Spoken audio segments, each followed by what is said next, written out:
Assalamualaikum warahmatullahi wabarakatuh. Halo semuanya, perkenalkan nama saya Hijrah Sari dari kelas 11 MIPA 3. Saya akan menyampaikan materi fisika yaitu tentang fluida statis. Fluida statis adalah zat yang dapat mengalir dan dapat berubah bentuk, zat cair dan gas. Memiliki sifat fisis, massa jenis tergantung dari kerapatan zat. Dirumuskan sebagai Rho sama dengan M per V. Rho adalah massa jenis, M adalah massa zat, dan V adalah volume.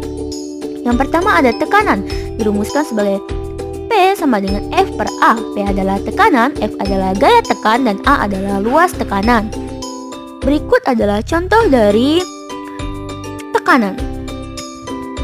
Apabila berat kotak 10 Newton dan luas alas kotak adalah 0,25 meter, angkat 2, berapakah tekanan yang diberikan kotak terhadap lantai? Yang diketahuinya adalah V atau gaya tekan sebesar 10 Newton dan ada A adalah luas bidang tekan adalah 0,25 meter persegi dan yang ditanya adalah P adalah tekanannya. Jadi P sama dengan V F per A sama dengan 10 per 0,25 dan menghasilkan 40 Newton per meter persegi kubik. Yang kedua adalah tekanan hidrostatis. Tekanan hidrostatis adalah tekanan zat cair yang disebabkan oleh berat zat cair itu sendiri yang dirumuskan sebagai P sama dengan Rho GH.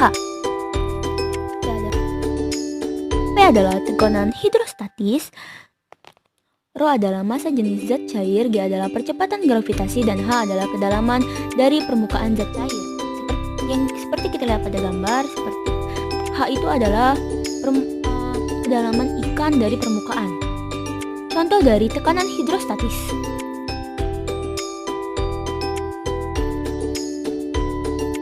Tekanan hidrostatis pada pipa U berisi gabungan fluida dirumuskan sebagai P1 sama dengan P2, di mana P itu adalah dirumuskan sebagai Rho GH sama dengan Rho GH. Terus dengan G yang sama, maka persamaannya menjadi Rho dikali H sama dengan Rho dikali H, di mana Rho 1 adalah massa jenis zat cair dan H adalah ketinggian cairan, Rho 2 adalah massa jenis zat cair, dan H2 adalah ketinggian cairan D.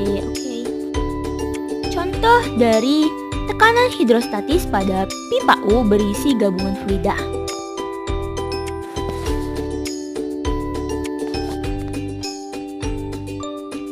Yang selanjutnya ada tekanan mutlak. Dirumuskan sebagai berikut.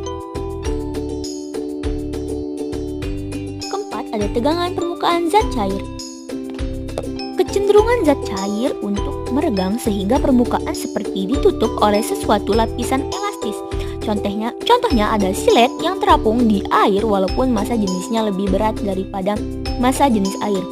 Contoh selanjutnya dalam kehidupan sehari-hari ada nyamuk dapat hinggapi permukaan air. Padahal kan nyamuk massa jenisnya lebih berat.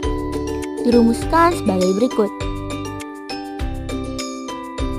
Yang kelima ada kapilaritas, peristiwa naik atau turunnya permukaan zat cair di dalam tabung sempit pipa kapiler. Air dalam pipa kapiler dapat naik karena adesi lebih besar daripada kohesinya.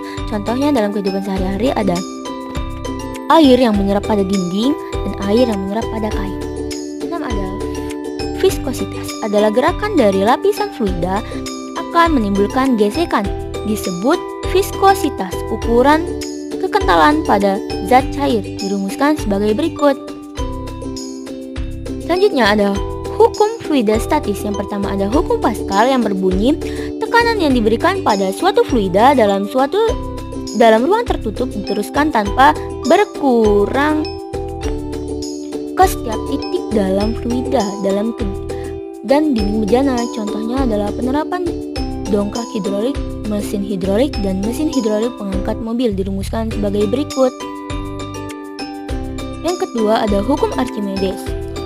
Sebuah benda yang tenggelam seluruhnya atau sebagian dalam suatu fluida diangkat ke atas oleh sebuah gaya yang sama dengan berat fluida yang dipindahkan. Dirumuskan sebagai berikut. Mungkin sekian video yang dapat saya sampaikan. Saya akhiri, wassalamualaikum warahmatullahi wabarakatuh. Terima kasih.